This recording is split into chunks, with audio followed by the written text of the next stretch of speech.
लुम्बिनी, कर्णाली र सुदूरपश्चिम क्षेत्रको रणनीतिक स्थानमा रहेको कोवलपुर नगरपालिका आफैमा सुन्दर छ।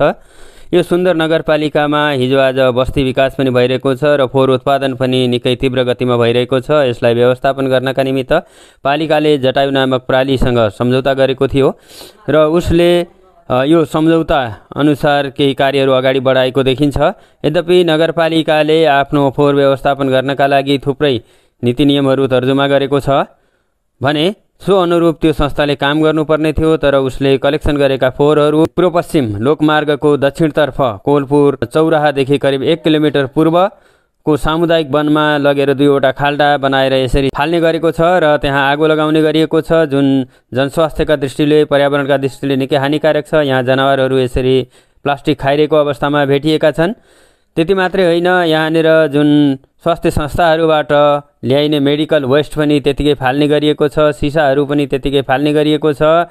व्यवस्थापन छैन, यो खाली लगेर फाल्ने मात्रै काम भइरहेको छ। यो कोवलपुर मेडिकल कलेजबाट ल्याइएको मेडिकल वेस्ट हो। यो वेस्टलाई पनि यहाँ हेर्न सक्नुहुन्छ, यहाँ रक्ताम्य छ। यहाँनिर पन्जाहरू, ग्लोभ्सहरू यत्तिकै चाहिँ छन्, प्याक गरेको अवस्थामा छ, तर यसलाई अरू कुनै किसिमले व्यवस्थापन गरिँदैन। यो सिधै त्यहाँ लगेर फालिन्छ, जलाइन्छ। भूगोलका हिसाबले यो कोवलपुर उत्तरतिर पर्छ बाँकेको र त्यहाँबाट पर्ने पानी यो डुडुवा, जानकी हुँदै चाहिँ नेपालगञ्जसम्म आउँछ र यसले दक्षिण भारतलाई पनि असर गर्ने गर्छ। त्यसकारण यो चाहिँ समस्या समाधानका लागि हामी सबैले हातेमालो गरौँ। यो गलत अभ्यासलाई रोक्नै पर्ने देखिन्छ भने साथसाथै यो नगरपालिकालाई फोहोरको उचित व्यवस्थापनका लागि सहयोग गर्नुपर्ने, थप क्षमता विकास गर्नुपर्ने पनि आजको आवश्यकता देखिएको छ।